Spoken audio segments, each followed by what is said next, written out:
Hello friends. इस video में हम निफ्टी का एनालिसिस करेंगे। निफ्टी का एनालिसिस करने के लिए जैसे आप चार्ट्स पर देख रहे हैं, हम दो टूल यूज करते हैं, एक मूविंग एवरेज यूज करते हैं और एक आरएसआई यूज करते हैं। तो अब हम समझते हैं कि अगर आज 19 तारीख है और कल हमें ट्रेड करना है तो आज हम सपोर्ट रेजिस्टेंस कैसे ड्रॉ करें ताकि कल मॉर्निंग में ही मार्केट ओपन होते से ही कैसे हम निफ्टी को प्रिडिक्ट करें, उसके मूव को हम समझ पाए। अभी ये डेली का चार्ट लगा है चार्ट। अब डेली चार्ट में सबसे पहले आप सपोर्ट रेजिस्टेंस ड्रॉ कर लीजिए। सपोर्ट रेजिस्टेंस ड्रॉ करने का सबसे अच्छा तरीका होता है कि आप जैसे नहीं समझ पा रहे हैं तो आप सबसे पहले लाइन चार्ट जो है आप ड्रॉ कर लीजिए। उस पर आप जैसे देखिए एक ये मूव यहाँ पर आपको दिख रहा है, इसको मैं थोड़ा, हाँ, एक ये मूव दिख रहा है आपको और एक ये आपको लेटेस्ट मूव दिख रहा है। अगर और किसी हम यहाँ पे आ, उसकी बात करें तो एक थर्ड पॉइंट हमें यहाँ पर ये दिख रहा है और एक फोर्थ पॉइंट अगर हम यहाँ पे लो देखें तो एक ये दिख रहा है। 1 2 3 4 हमने तीनों पॉइंट्स पर हमने एक लाइन ड्रॉ कर ली है। अब आपको क्या करना है कि अब जैसे अगर मार्केट नीचे आता है तो नीचे आने पर सबसे पहले एक रेजिस्टेंस सपोर्ट का जो काम करेगा वो ये करेगा 25,500। अब हम देखते हैं इसको, हम कैंडल चार्ट्स में हमने इसको कन्वर्ट किया। कैंडल चार्ट्स में कन्वर्ट करने पर आप यहाँ पर देख सकते हैं कि यहाँ पर जो है 25,500 का जो लेवल है वो एक स्ट्रॉन्ग सपोर्ट की तरह काम कर रहा है। तो अब एक स्ट्रॉन्ग सपोर्ट हमें यहाँ मिल गया और साथ में ही यहाँ पे 25,800 से लेके 25,750 और 60 के आसपास का ये जो लेवल है स्ट्रॉन्ग रेजिस्टेंस की तरह काम करेगा। तो जब भी मार्केट कल अगर यहाँ पे गैप अप ओपन होता है तो मे बी यहाँ से 25,800 के आसपास से वो नीचे आए और अगर यहाँ से गैप डाउन अगर ओपनिंग होती है तो ये 25,500 का ये जो इम्पोर्टेंट लेवल है यहाँ से मार्केट रिवर्स होने के चांसेस हाई है। और अगर निफ्टी कल फ्लैट ओपन होता है तो जैसे कि अब हम यहाँ पे चार्ट पे देख पा रहे हैं कि निफ्टी का ये जो ट्रेंड है ये अभी कंटिन्यूअस डाउन ट्रेंड में ये चल रहा है।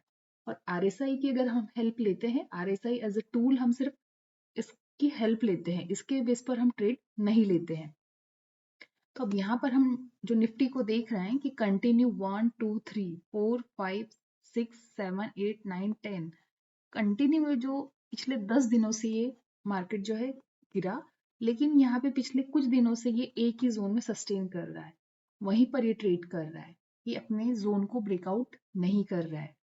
तो कल हाई प्रोबेबिलिटी है कि अगर मार्केट ओपन होता है तो कल ये हमें थोड़ा सा ऊपर का ये मूवमेंट हमें यहाँ पे देते हुए दिख सकता है।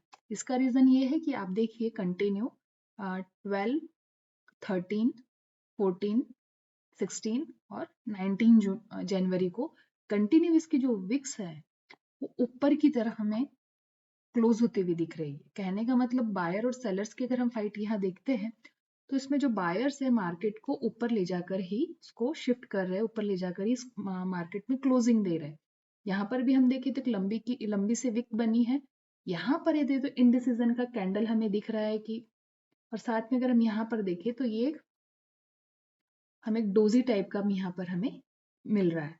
इस तरीके से अगर हम इस चार्ट्स को एनालाइज करते हैं तो अभी जो डेली का चार्ट है, अब हम इसे 1 आवर का जो चार्ट है 1 आवर और 50 मिनट में अगर हम इसकी स्टडी करते हैं तो आप यहाँ पे मूविंग एवरेजेस देख पा रहे हैं। ये मूविंग एवरेज है, ये मूविंग एवरेज है 20 का और सॉरी दिस 40 एंड दिस 20।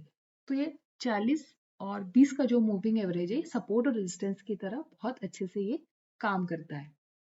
तो अब कल अगर मार्केट फ्लैट ओपनिंग होती है और ओपनिंग के साथ में ही मार्केट अगर इस जोन में जाता है, इस मूविंग एवरेज का ये जोन है, इसके बीच में अगर ये जाता है और यहाँ पर से अगर इसने कोई भी एक डाउन ट्रेंड की कैंडल अगर ये बनाता है तो आपको यहाँ से एक डाउन मूव देखने को मिल सकता है।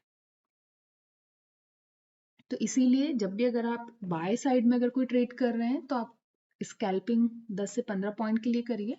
लेकिन अगर आपको एक प्रॉपर आपको ट्रेड लेना है 15 मिनट के टाइम फ्रेम पे या 1 आवर के टाइम फ्रेम पे अगर आप एनालिसिस करके ले रहे हैं तो आपको थोड़ा सा वेट करना होगा। मार्केट अगर इस जोन के ऊपर सस्टेन करता है और इस मूविंग एवरेज के ऊपर अगर कोई कैंडल क्लोज देती है तो डेफिनेटली मार्केट आपको ऊपर जाते हुए दिखेगा।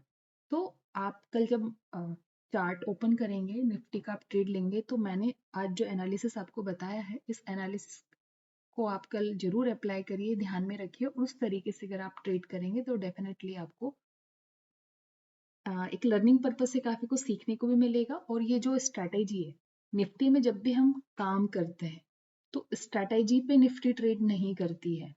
स्ट्रैटेजी पे पैसा नहीं बनता है, पैसा हमारे माइंडसेट पर बनता है। तो ये जो आज का एनालिसिस आपसे शेयर किया है, इसको आप समझिए, और इसको आप समझ के कल जब आप मार्केट में जो बताया है उसको जब आप कल कनेक्ट करेंगे तो आपको काफी कुछ सीखने को मिलेगा।